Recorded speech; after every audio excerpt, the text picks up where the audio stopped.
All right, I wanted to do a quick video on current events and a book review on a book called From the Company of Shadows by Kevin Shipp. He worked for the CIA for many years, wrote a book, and I'm here to talk about that and a few of my experiences. And first of all, Donald Trump fired the head or the director of the Secret Service today. That's right, he fired him.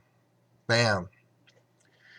So he's gone. Why did he fire him? Well, the news in the street is there was a woman from China, a Chinese spy, a top secret Chinese spy, came to this country, got into, I think it's one of his hotels.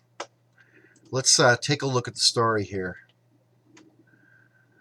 Trump fires Secret Service director after agency ducks blame for Chinese malware carrier at Mar-a-Lago, as insider blames Stephen Miller for Homeland Security bloodbath that claimed Kirstjen Nielsen. So also Homeland Security director was also fired. All right, so President Trump ordered acting chief of staff to fire director of Secret Service Randolph, Texas, alias. On Sunday, Secretary of Homeland Kirstjen Nielsen also left the White House and quit. She probably got fired or told to quit. The second firing comes as agency dodges blame for Chinese malware security breach at Trump's Florida Gulf resort. So that's it.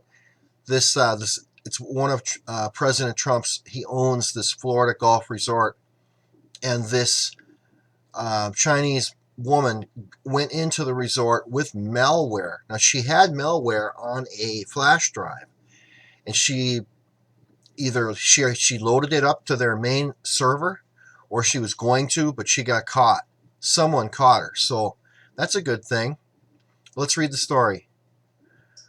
I said to fire him. He's worked there over 40 years. Mr. Alles will be leaving shortly, and President Trump has selected James Murray, a career member of the United States Secret Service, to take over as director beginning in May. So I wonder why it's taking so long.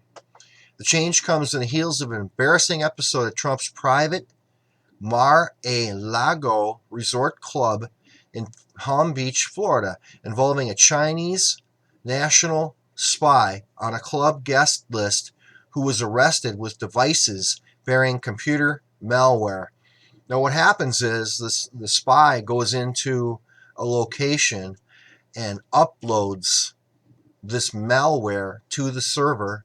What that does is it gives them a way to access that server remotely and gather up any, download from there any information they want, anything on that server. And sometimes if that server's connected to other servers, they can get into all the servers. So it's a way to get into the system. And the best way is to bring your malware in and upload it directly on the server if you can, on site, when you're on the site. That way it's harder to detect. If you do it through the internet, there's firewalls and ways to detect it, and they'll figure it out. But if you're on site, it's much more secret, and that's what this Chinese spy was trying to do. All right, so Chinese spy, Secret Service punted responsibility to Mar-a-Lago's private security details. So the Secret Service said, oh, it's your guys' fault. And they said, okay, it's the Secret Service's fault. And Trump fired the head of the Secret Service. Okay. Well, this woman got on a list, a guest national on a club guest list. Somehow she got on a club guest list. And my opinion on that is there's another mole that got her on the list. So it just starts there.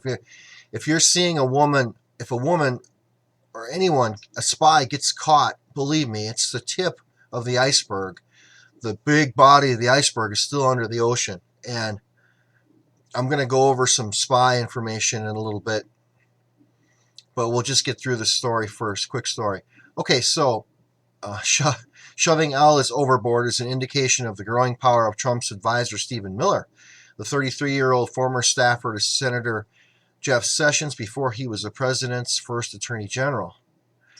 So he advised Trump to fire him, I suppose. A White House source with knowledge of the West Wing's going on in the past week told sources on Monday that Miller has advocated internally for Nielsen's firing and for Alice to follow her out the door. So looks like Miller is watching out for things.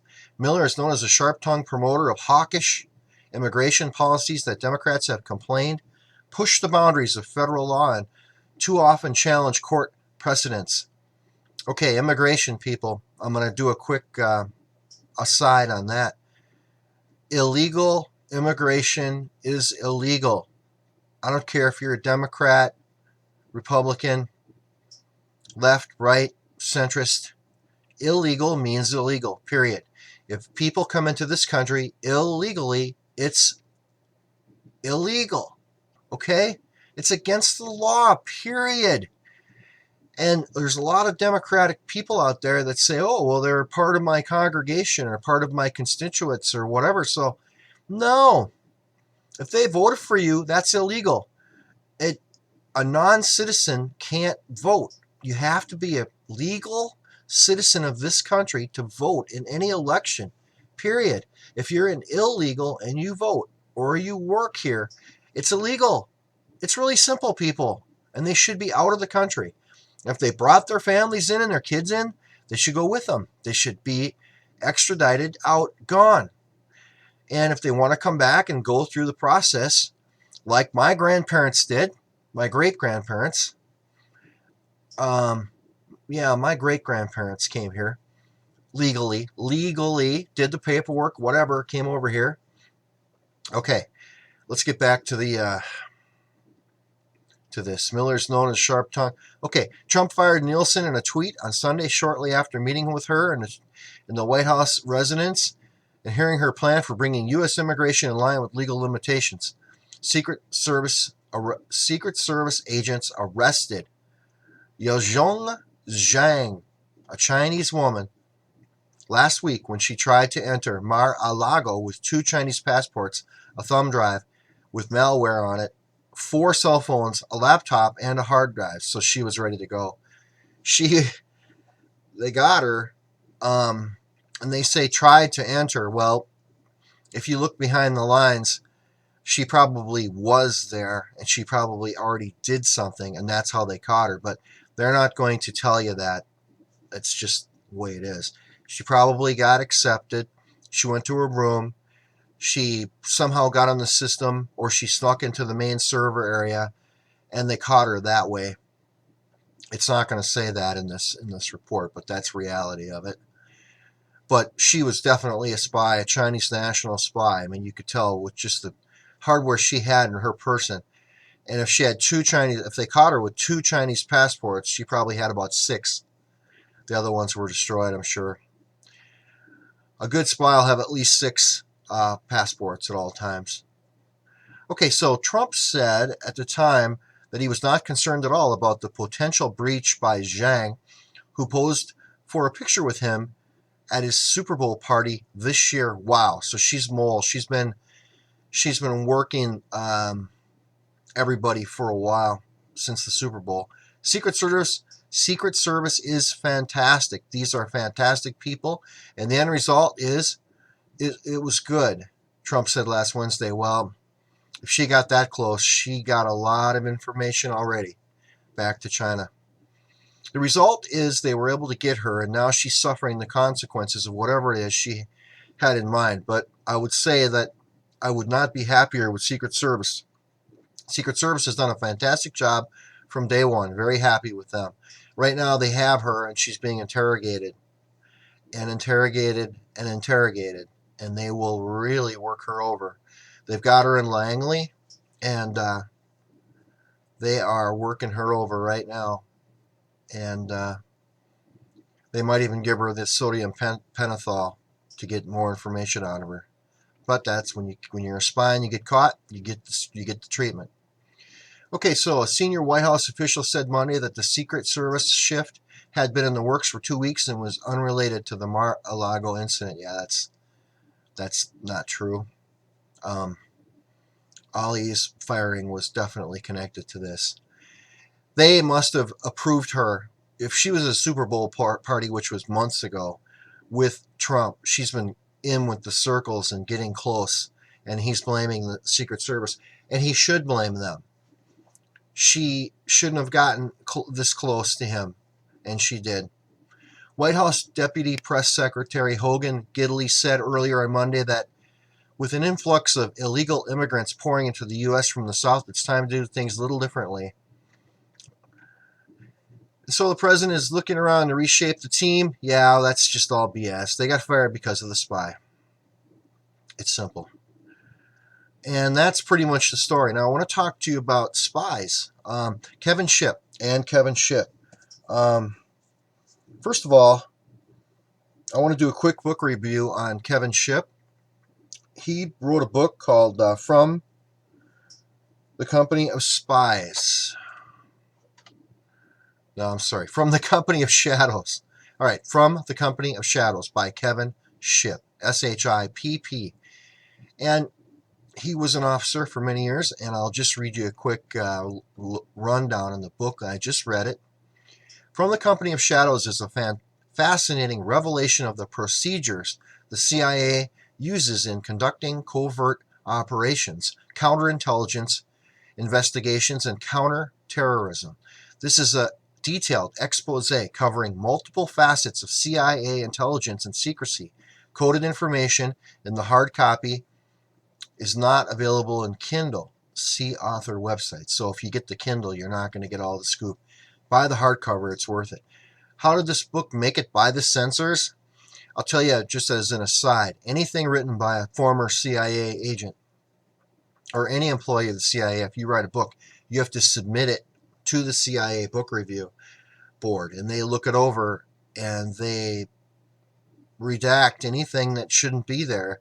And a redaction is just a black line. It's just what it sounds like. They just black it out. Anything they feel that will affect the intelligence, the security of the United States or the CIA or any agent or anybody involved, they redact it. And it's pretty interesting. I'm going to tell you something right after I read this. Kevin Shipp provides a detailed expose of the CIA's use of secrecy and the executive branch's abuse of the little-known state secrets privilege. From 1953 to the present, the federal government, and most notoriously the CIA, has used the assertion of the state secrets privilege to block cases of negligence, discrimination, shut down whistleblower claims, prevent other branches of government from conducting investigations. Now, that paragraph I just read is pretty much the whole ending of his book. He goes over an issue he had, and that's the whole end of the book. Shipp provides a stunning example of the CIA's concealment of negligence by including excerpts from his book on the subject, blacked out by CIA censors. He spent months going back and forth, line by line, word by word, negotiating with the CIA for the book's release. Shipp courageously exposes the current stealth jihad movement operating in the U.S. and lays out the techniques terrorist organizations use to carry out their tactics. Now, the book, let's go over it. I just read it. The first part of the book is great. It talks about him as a college student going into the CIA and what he had to do to get through it. And to get into the CIA, you need to be smart. You need to be it says in the qualifications, you have to have a minimum of a 3.0. Don't believe it. That's just for the public. You need to have, if you don't have a 3.9 or a 4.0, you're not getting into the CIA. You got to be smart. And you have to be able to, most of the time, you need to learn or be able to quickly learn a language or three. So you need to sprechen Sie Deutsch or, French or whatever. But you have to learn a language. You have to have a 3.9. I know a little bit about the CIA. Okay, I know a little bit about it. So you've got to go through an extensive background check. You have to have a clean record. And again, you've got to be smart. They will, if you read this book, it's interesting. If you're a college student, you're thinking about joining the CIA, you should read this book. You really should, because the first part of the book is how he gets in, and he had a checkered past. In other words, when he was young, he did a lot of things, but mostly sophomoric things. He didn't do anything really bad, but he did a few things, and he was upfront with it. So if you're going to go in, if you're going to apply, you got to tell the truth. You get a polygraph, lie detector test, and you need to tell the truth, or they will know. They will know. The guys running those polygraphs are experts, are women. They're experts, and Kevin Shipp did that, and he was an expert later on. But when he was first going in, he had to pass that polygraph test, of course. And of course, you need to be a 3.9 or a 4.0. A couple of languages is a plus. And you need to be born here, and or you really need to get checked out, and they check you out. They talk to all your friends. They talk to all your neighbors. They talk to everybody. Agents go out and check you out. And everything you've ever done is checked. Big Brother will check you out. So, all right. So, CIA qualifications and job requirements. I'll just go over a couple things. You must be 18 years old, must be a United States citizen. You must have a bachelor's degree with a minimum GPA of 3.0, which that's on the record, off the record, 3.9 to 4.0. Desirable qualifications for CIA agent jobs. Fluency in a foreign language, history of traveling or living abroad. They like that. You've been out of the country. Sensitivity to other cultures. In other words, you can fit in, eat the food. If you're going to be an overseas agent, you need to do all that. So there's a lot of things. There's an 18-month training program at the farm. You've got a lot of things to do to get into the CIA. So back to the book. The first part of the book is how he gets in, like I said. And then he goes into all that, and then he gets into a mission. He talks about an actual mission.